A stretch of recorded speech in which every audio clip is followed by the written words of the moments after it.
Olá, irmãos. A nossa devocional de hoje é baseada no primeiro livro de Samuel, capítulo 12, do versículo 1 ao versículo 25. E eu quero começar essa reflexão pensando em uma frase que afirma que terminar bem é mais importante do que começar bem. Eu não sei se você já ouviu essa frase, mas ela traz uma verdade profundamente bíblica, a importância da perseverança.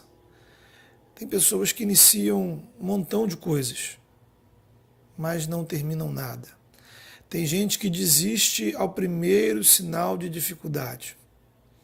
Falta perseverança. Outra verdade que essa frase aponta é que deveríamos nos preocupar mais com o ritmo da nossa caminhada do que apenas com o início dela. Tem gente que tem toda a sua preocupação voltada para o início das coisas. Só querem começar se for em grande estilo. Só que, biblicamente, o que determina o sucesso de uma jornada não é o início, mas como ela termina. Isso vale para várias áreas da vida. Para o relacionamento com Deus, os ministérios da igreja, amizades, casamento, cuidado com a saúde, mercado de trabalho, entre outros. Todos nós já vimos pessoas iniciarem algo cheias de empolgação, que depois foram vencidas pelo desânimo e acabaram desistindo. Então começar é importante, mas seguir em frente naquilo que eu comecei, perseverar e terminar bem é muito mais. Veja que Jesus começou em uma manjedoura e terminou exaltado como Rei do Universo. Em contrapartida, muitos outros começaram em tronos e palácios e terminaram esquecidos, desprezados em uma sarjeta qualquer. Portanto, independentemente de como você começou, e ainda que o seu presente seja de muitas dificuldades, arrume a sua vida diante de Deus. Busque forças no Senhor, porque seguindo firme com Ele, seu final sempre será bem-sucedido. Se quem abriu essa porta foi o Senhor, não desista, siga em frente. Podemos fazer essa reflexão nesse texto do primeiro livro de Samuel, capítulo 12, porque esse capítulo nos mostra um fim e um início. De um lado temos aqui a conclusão do ministério de Samuel, do outro temos o início do reinado de Saul. Saul é o exemplo de alguém que terminou. Samuel é o exemplo de alguém que terminou bem. O reinado de Saul será o exemplo de algo que começou mal. Após muitos anos liderando o povo de Israel, Samuel reúne o povo para dizer: eu concluí o que Deus me deu para fazer. Missão cumprida. Mas antes de passar o bastão para o novo rei, ele faz algumas perguntas. Eu estou devendo a alguém? Tomei alguma coisa emprestada que não paguei?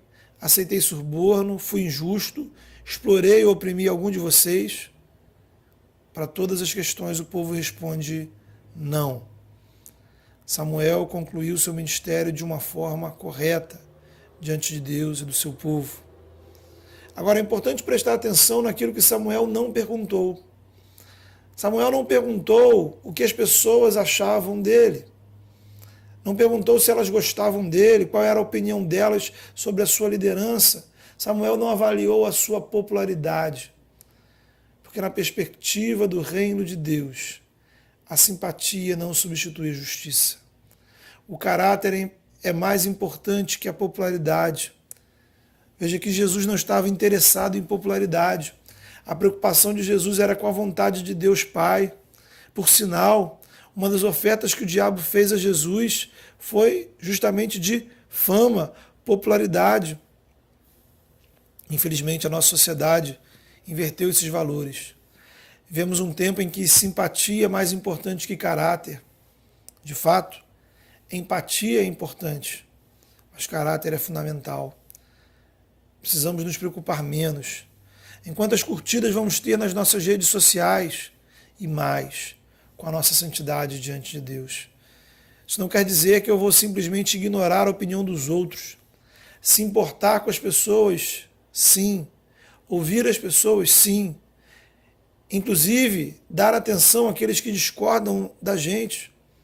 Foi assim que agiu Jesus. Ele deu atenção a todos, mesmo àqueles que queriam destruí-lo. Porém, o ministério de Jesus, a sua agenda, não era pautada pela opinião das pessoas, mas pela vontade de Deus. Não podemos ser refém da opinião dos outros, seja ela boa ou ruim a nosso respeito. Você precisa ser cativo da vontade de Deus, servo de Jesus, que é o seu Senhor, submisso à direção do Espírito Santo, que conduz sua vida. Levar a vontade de Deus a sério significa, inclusive, tratar bem aqueles que não gostam de mim. Levar a vontade de Deus a sério significa também ser amável, praticar a longanimidade, a paciência, a mansidão, a humildade. Levar a vontade de Deus a sério é optar pelo reino, mesmo que isso me prejudique de alguma forma. Mas tanto eu quanto você precisam saber que o bem que eu faço a você não é por causa de você, mas por causa da vontade de Deus. Samuel perguntou: existe alguma coisa da qual vocês podem me acusar diante de Deus? A resposta do povo foi: não. Em seguida, Samuel aproveitou o seu discurso de despedida para dar instruções sobre a nova jornada que o povo estava iniciando. A partir de agora, o povo iria ter um rei. Samuel faz isso, relembrando ao povo alguns momentos da história do próprio povo de Israel, dando atenção especial ao período dos juízes. Foi uma época em que o povo foi governado por líderes chamados por Deus, intitulados juízes de Israel. E nesse período se estabeleceu na vida do povo um ciclo espiritual de 5 fases. Primeiro, havia uma fase de segurança, paz, prosperidade. Depois, uma fase de esquecimento de Deus, idolatria, fraqueza espiritual. Então Deus estabelecia uma terceira fase de disciplina sobre o povo. A paz e a prosperidade eram substituídas por sofrimento e angústia, como disciplina de Deus sobre o povo. Em seguida, uma quarta fase na qual o povo buscava desesperadamente o socorro de Deus. Diante da disciplina, diante do sofrimento, eles se voltavam para o Senhor.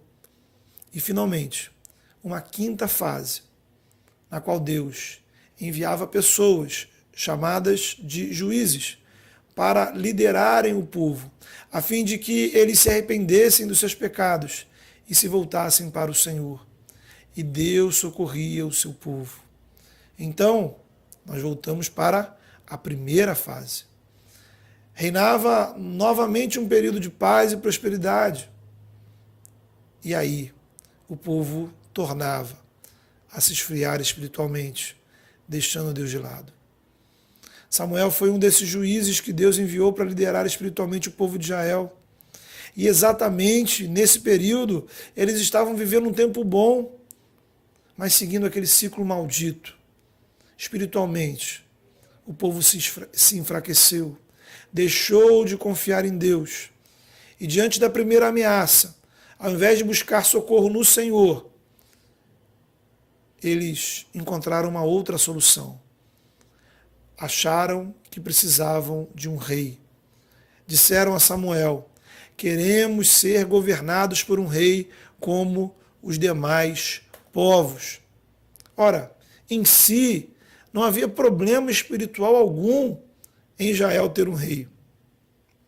O X da questão é que eles não queriam ter um rei por uma avaliação política de que esse seria o melhor sistema de governo. Eles queriam ter um rei porque os demais povos tinham um rei que os governava. Não era uma opção política, era uma opção espiritual.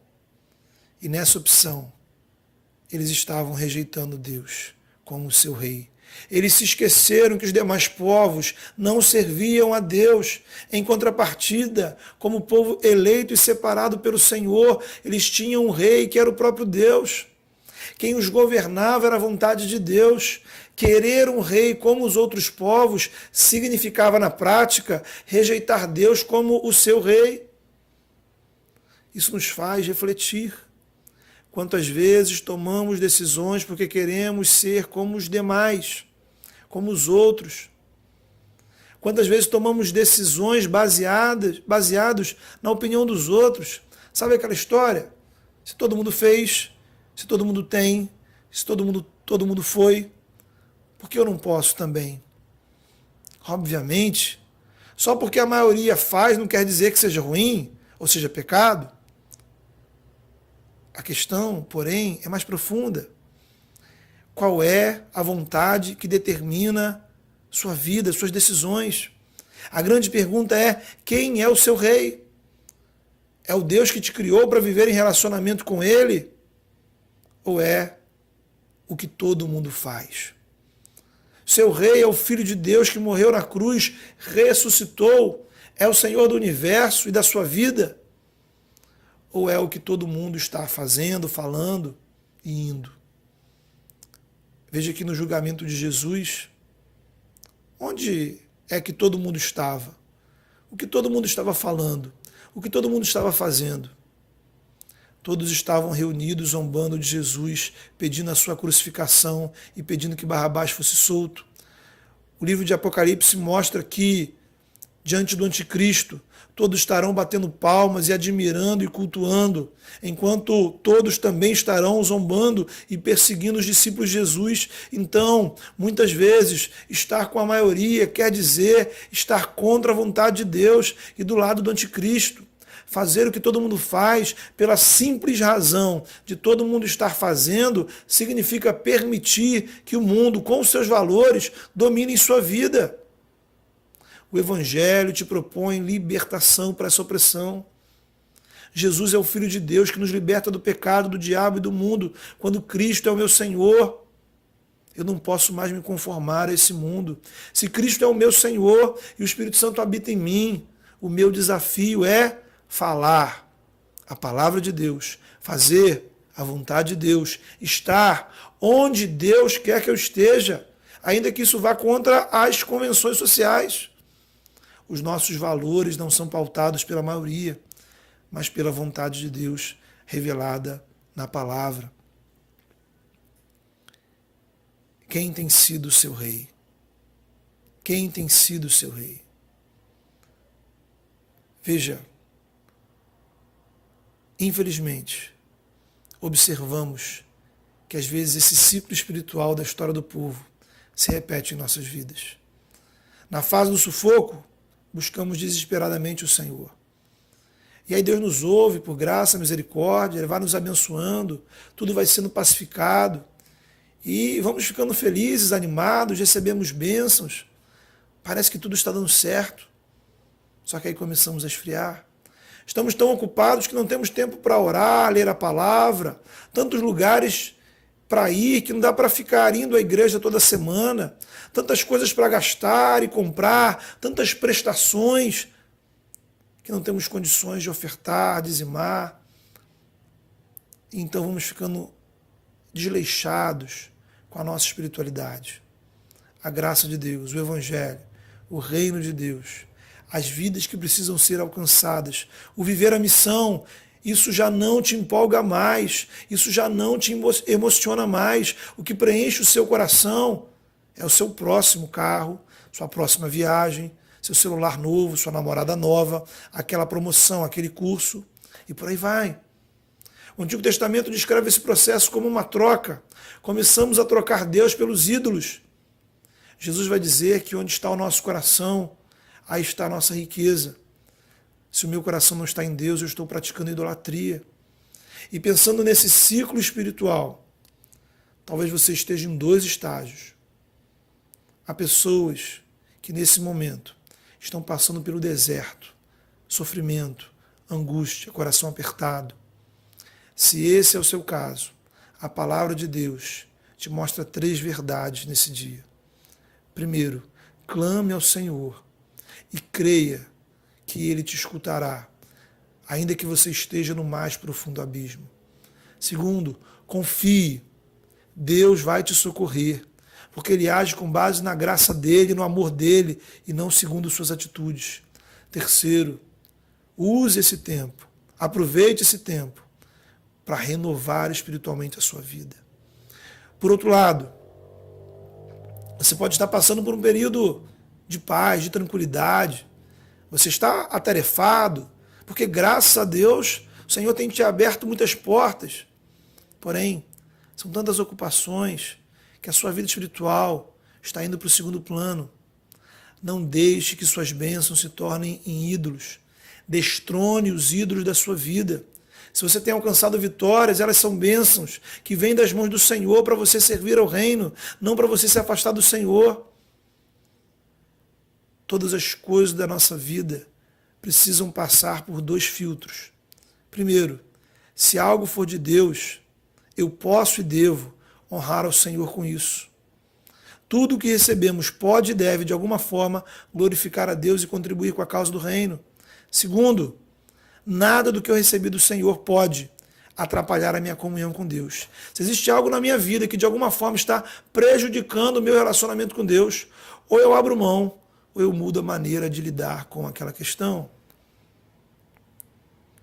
Esse texto ainda nos permite uma última importante reflexão. O povo escolheu ter um rei. Uma decisão que desagradou o Senhor, porque a motivação era errada. Mas ainda assim, Deus permitiu que o povo tivesse um rei. Aquela história começou mal. Esse negócio de rei não era para ter acontecido. Mas se o povo se voltasse ao Senhor, em temor e obediência, mesmo aquilo que começou errado, poderia se tornar algo abençoado. O nosso pecado não anula o amor de Deus por nós.